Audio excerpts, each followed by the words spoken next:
वंदे मातरम दोस्तों। स्वरक्ष कला का उद्देश्य है स्वयं सुरक्षा संकल्प, यानी आपको अपनी सुरक्षा खुद ही करनी है। लेकिन हम इस प्लेटफॉर्म पे आपको सिखाने वाले हैं कि अपनी सुरक्षा कैसे करें।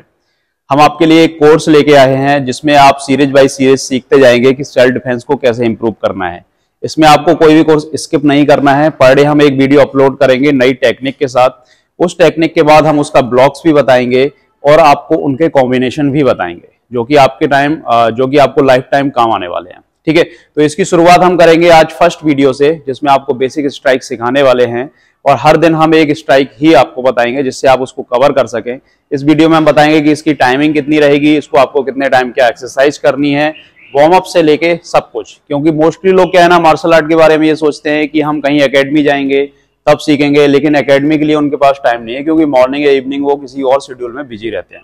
यहां से मैं आपको बताने वाला हूं कि आप दोपहर में या रात को भी आप इस वीडियो को देख के अपनी प्रैक्टिस स्टार्ट करें तो तकरीबन 2 महीने के अंदर आप कंप्लीट मार्शल आर्ट की जो स्ट्राइक्स होती हैं वो सीख जाएंगे। उसके बाद आपकी प्रैक्टिस पे निर्भर करता है कि आप उसको कितने दिन आगे बढ़ाना चाहते हैं।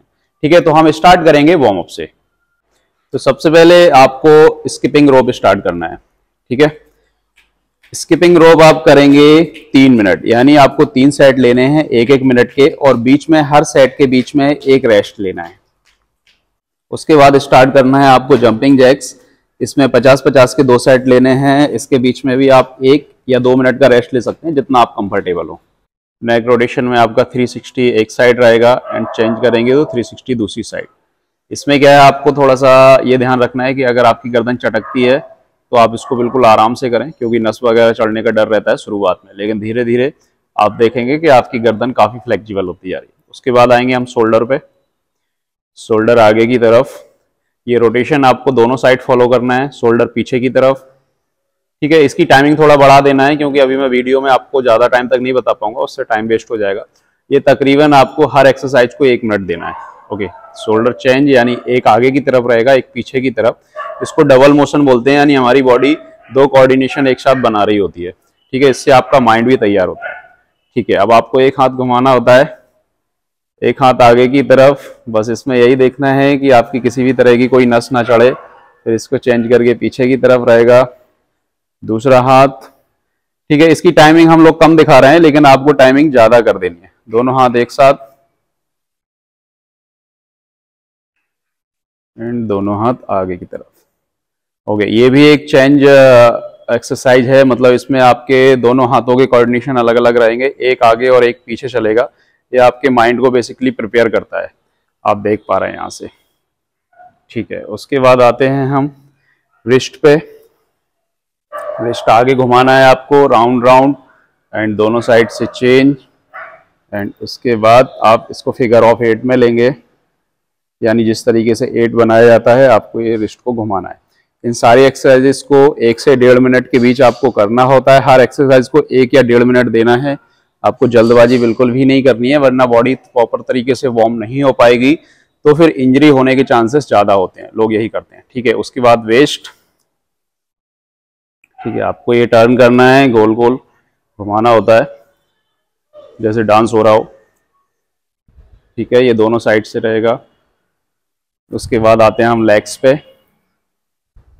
घुटनों का रोटेशन बहुत ज़रूरी है क्योंकि मार्शल आर्ट में मोस्टली लोग कहते हैं कि उनके घुटनों में जॉइंट्स में दर्द शुरू हो गया है, तो आपको दोनों को ऐसे राउंड राउंड घुमाना है। हम एक्सरसाइजेस आपको साथ साथ बताते जाएंगे और आगे बढ़ते जाएंगे। ठीक है, अब हम लेग्स यानी आपके टोस, क्योंकि मार्शल आर्ट में टोस का बहुत ज़्यादा रोल होता है, इनको इस तरीके से दोनों साइड से घुमाना होता है। चेंज करेंगे। वीडियो ज़्यादा लंबा ना बने इसलिए हम क्या है, इसको कम टाइम में कंप्लीट कर रहे हैं। उसके बाद हमें लेग को स्ट्रेच करना होता है। शुरुआत में आप लोग ज़्यादा लेग्स नहीं खोलेंगे क्योंकि आपके लिगामेंट्स टियर होने का डर है और इंजरी होने के चांसेस रहेंगे, तो हम उतना ही खोलेंगे जितना कंफर्टेबल है। फिर हम नीज पे अपना सिर होल्ड करेंगे, दोनों साइड 10-10 सेकेंड करना है। हम थोड़ा जल्दी दिखा रहे हैं आपको, ऐसा 4 से 5 बार करना है। ठीक है, उसके बाद नीज पे बैठना है एक साइड। ओके, बस इससे ज़्यादा स्ट्रेच मत करें अभी शुरुआत में कोई भी। ठीक है, ये साइड स्प्लिट, इसको थोड़ा सा कम ही करें क्योंकि बाद में हम दिखाएंगे तो आप उसको धीरे धीरे अपने आप ही आप बढ़ जाएंगे। ठीक है, ये साइड स्प्लिट रहेगा दोनों साइड से। ठीक है, तो ये लगभग आपका वार्म अप जो है कंप्लीट हो चुका है।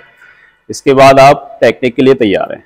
तो चलिए हम बढ़ते हैं आज की अपनी पहली टेक्निक के लिए। तो पहले दिन अगर हम टेक्निक की बात करें तो सबसे पहले हम ले रहे हैं पंचेस को, यानी बेसिक पंच, जिसका नाम है जैब और क्रॉस। इस पंच को सीखने के लिए आपको सिर्फ कुछ नहीं करना है, अपने रिस्ट थोड़े से स्ट्रॉन्ग करने होंगे। इसकी एक्सरसाइज हम आपको बाद में बताएंगे वीडियो के एंड में कि उसको कैसे स्ट्रॉन्ग करना है, और फोर आर्म्स के लिए। ठीक है, तो हम स्टार्ट करते हैं इस तरीके से। जैसे कि आपने देखा होगा कि बॉक्सर जो पंचेस करता है तो उसके पंचेस हमेशा परफेक्ट रहते हैं, क्योंकि वो लाइफ टाइम पंचेस की ही प्रैक्टिस कर रहा है। तो मार्शल आर्ट की कोई भी किसी भी फील्ड का मार्शल आर्ट हो, उसकी स्टार्टिंग जो होती है वो पंचेस से ही होगी। क्योंकि अगर आपके पंचेस स्ट्रांग हैं तो आप कहीं भी फाइट कर सकते हो, जैसे बस में, ट्रेन में, मेट्रो में, क्योंकि आपके लिए जो लेग्स होते हैं उनके लिए स्पेस ज्यादा चाहिए होता है। तो मोस्टली जब आप ग्राउंड पे होंगे या किसी फील्ड में होंगे तब आप लेग्स का यूज कर पाएंगे, लेकिन हमें ट्रेंड दोनों ही करने हैं, लेग्स और हाथ। ठीक है, तो स्टार्ट करेंगे हम पंचेस से। जैब क्रॉस यानी कि स्ट्रेट पंच होते हैं। स्ट्रेट पंच यानी जब मैं सामने पंच कर रहा हूं, ये जैब क्रॉस होगा। तो इसकी जो प्रैक्टिस होती है वो फोकस मिड पे किस तरीके से होती है पहले मैं आपको ये बता दूं, फिर इसकी प्रैक्टिस आपको एयर में कैसे करनी है अगर आप सिंगल हैं। जैसे मैं जैब यहां पे कांटेक्ट कर रहा हूं, तो जैब यानी जो मेरी रीच है हाथ की वो सिर्फ इतनी है, यानी कि ये फोकस मिड यहां है और मेरा पंच यहां पहुंच रहा है। लेकिन अगर मुझे इसकी थोड़ी सी रीच बढ़ानी है तो अपनी बॉडी का यूज करना पड़ेगा आगे की तरफ। तो जब हम बॉडी को आगे लेते हैं तो जो वेट है हमारा वो आगे वाले घुटने पे हम थोड़ा सा ट्रांसफर करेंगे। ठीक है, उससे क्या होगा कि हमारी बॉडी का जो आगे का स्ट्रक्चर यानी हमारी जो बैक है वो स्ट्रांग रहेगी और हम आगे बढ़ने के लिए रेडी रहेंगे, क्योंकि हमें दूसरा अटैक थ्रो करना है। अगर मुझे सिर्फ एक अटैक थ्रो करना है तो मैं पीछे चला जाऊंगा हिट करने के बाद, क्योंकि इसमें यह रहेगा ना कि सामने वाले को मैंने हिट दिया एंड बैक रेडी, क्योंकि वो अटैक के लिए रेडी है।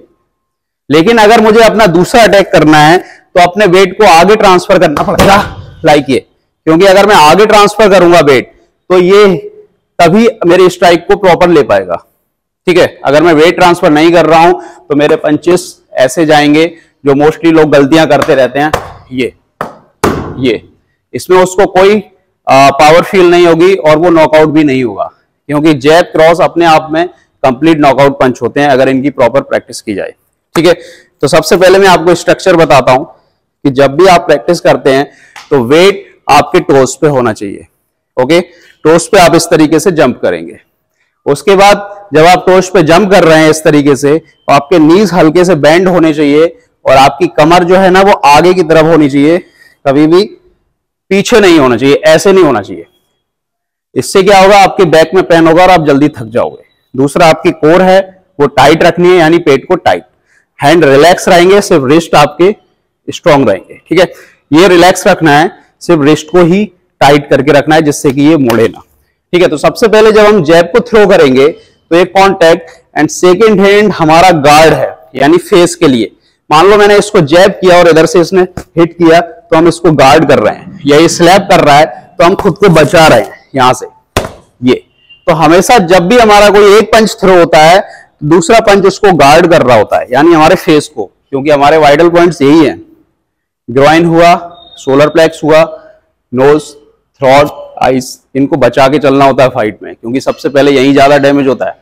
तो जैसे ही मैंने इसको बचाया यानी गार्ड किया, मेरा एक पंच थ्रो था आगे की तरफ एंड सेकंड को मैं ट्विस्ट करते टाइम आप यहां देखना, जब मैं सेकंड यानी क्रॉस थ्रो कर रहा हूं तो क्रॉस थ्रो करने के बाद मेरा लेग है ये नीचे से ट्विस्ट होगा और मेरी वेस्ट है वो आगे की तरफ वेट को फेंकेगी, लेकिन जो मेरा फर्स्ट हैंड था वो अपने फेस को प्रोटेक्ट कर रहा है, लाइक ये।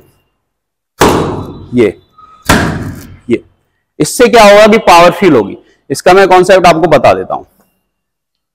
जैसे मान लो कि ये इसका फेस है और हम चेस्ट को फेस मान के चलते हैं, और यहां से क्या है, क्योंकि ये डैमेज हो जाएगा, यहां मारूंगा, हल्का सा हिट लूंगा मैं। जब मैं चेस्ट पे मार रहा हूं तो ये मेरी रीच है यानी क्रॉस की, यानी पंच यहां तक पहुंच रहा है सिर्फ। लेकिन मुझे इसकी रीच बढ़ानी है तो मैं इसको अपनी बॉडी की पावर को यूज करूंगा और तो इसकी रीच बढ़ जाएगी, यानी पंच यहां पे हिट था, ये पीछे की तरफ जाएगा जब मैं पावर को यूज करूंगा। और जब ये चेस्ट, शोल्डर प्लेक्स या फेस पे पड़ेगा तो ये बहुत हैवी डैमेज करेगा इस तरीके से, यानी रीच को बढ़ाना है। ठीक है, तो इसकी एयर प्रैक्टिस भी आपको करनी ही पड़ेगी। आप डायरेक्टली फोकस मिड पे नहीं जाएंगे और पंचिंग बैग पे नहीं जाएंगे। तो एयर प्रैक्टिस के लिए मैं आपको बताता हूं कि जब आपने पहला पंच थ्रो किया, यानी अपने फेस के बिल्कुल सामने, जब ये पंच रिटर्न हो रहा है, जैसे आप देखें यहां पे पंच किया, पंच रिटर्न, एंड यहां से आप सेकेंड पंच थ्रो करेंगे, यानी ये एक दूसरे को हेलो बोलेंगे यहां पे, एंड सेकेंड पंच थ्रो। उससे पहले आपको पंच नहीं छोड़ना है कि आपने ये कर दिया, ये लौट नहीं पाया, आपने ये पंच छोड़ दिया, नहीं। 1 2, यानी ये प्रोटेक्ट कर रहा है, 3 4 5 6 7 8, कंटिन्यू आप इसको रिदम में बनाएंगे। ठीक है, ये आपकी एयर प्रैक्टिस है। आपको 4 का सेट लेना है, 4 का लीजिए, 2 का लेना है, 2 का लो, 3 का लेना है, 3 का लो। हर तरीके से ये सेट आपको कंप्लीट करने ही पड़ेंगे, और इसकी एक्सरसाइजेस मैं आपको वीडियो के एंड में बताने वाला हूं। ठीक है, सबसे पहले हमें एक्सरसाइज करनी है अपने फोर आर्म्स के लिए। इसमें हम क्या है, अपनी फिंगर्स को ही ट्रेंड नहीं कर रहे हैं, बल्कि फिंगर्स के सारे जो मसल्स कनेक्टेड होते हैं वो फोर आर्म्स से होते हैं। इसमें आपके फोर आर्म्स जो हैं अंदर से तो स्ट्रांग होंगे ही, लेकिन बाहर से भी काफी ज्यादा स्ट्रांग हो जाएंगे। ये रोटेशन आप देख रहे हैं, इसको कंप्लीटली आपको 3 मिनट तक करते रहना है। मैं 3 मिनट तक तो यहाँ नहीं दिखा पाऊंगा, ये सारे वेरिएशन आप देख लो। फर्स्ट डाउन अप, उसके बाद चेंज पोजीशन, ठीक है, दोनों साइड। फिर उसके बाद हम इसको रोटेट करेंगे, ठीक है, फिगर ऑफ 8 में करेंगे। फिर हाँ, ये फिगर ऑफ 8 का बहुत ज्यादा रोल होता है मार्शल आर्ट के अंदर। जब भी हम फिगर ऑफ 8 में कोई एक्सरसाइज करते हैं तो वो काफी ज्यादा इफेक्टिव होती है। ठीक है, उसके बाद लास्ट में लगाएंगे हम knuckles pushups. Okay, knuckles pushups में ध्यान रखना कि अगर कोई जैसे जमीन पे नहीं कर पा रहा है तो नीचे कोई मैट लगा ले, क्योंकि शुरू में डैमेज होने के चांसेस रहते हैं। और स्लो लगाना है आपको, जिससे आपके रिस्ट काफी ज्यादा स्ट्रांग हो जाएं। और एक बात ध्यान रखना कि नकल्स पुशअप्स जैसे आप 5 के सेट में लगा रहे हैं या 10 के में, या जो लोग लगाते रहते हैं कंप्लीटली, तो वो 100 भी लगा सकते हैं, 50 लगा सकते हैं, लेकिन शुरुआत में 20 सबको ही लगाने हैं। ठीक, समझ ही आ गई होगी कि जैब क्रॉस किस तरीके से करना है। और मार्शल आर्ट के लिए कोई जल्दबाजी ना करे, वरना आप इंजरी ले बैठ जाएंगे, क्योंकि इंजरी एक बार हो जाती है तो फिर रेस्ट जाता है 5 से 10 दिन का। तो अच्छे से वार्म अप करो, फिर उसके बाद अच्छे से प्रैक्टिस करो। आप सिंगल हैं तो अकेले प्रैक्टिस कर सकते हैं, अगर आप 2 लोग हैं तो आप फोकस मिट के साथ कर सकते हैं, वरना आपको एक पंचिंग बैग तो आपको एक लेना ही पड़ेगा, क्योंकि आप पंचिंग बैग के बिना अपनी पावर को फील नहीं कर पाओगे। साथ ही साथ हम आपको छोटे मोटे इक्विपमेंट बताते जाएंगे कि किस चीज में क्या जरूरत पड़ रही है। उसके बाद आप हमारे साथ आगे बढ़ते रहना। ठीक है, आपको जो भी प्रॉब्लम आती है टेक्निक सीखने में या कुछ भी, तो आप हमसे डायरेक्टली बात कर सकते हैं कमेंट सेक्शन के थ्रू, या फिर हमारी आईडी इंस्टाग्राम इसमें मेंशन है स्वरक्ष कला नाम से, आप वहां मुझसे डायरेक्टली मैसेज पे भी पर्सनली बात कर सकते हैं। ठीक है, तो जय हिंद दोस्तों, आप कल फिर मिलेंगे एक नई टेक्निक के साथ। तब तक के लिए जय हिंद।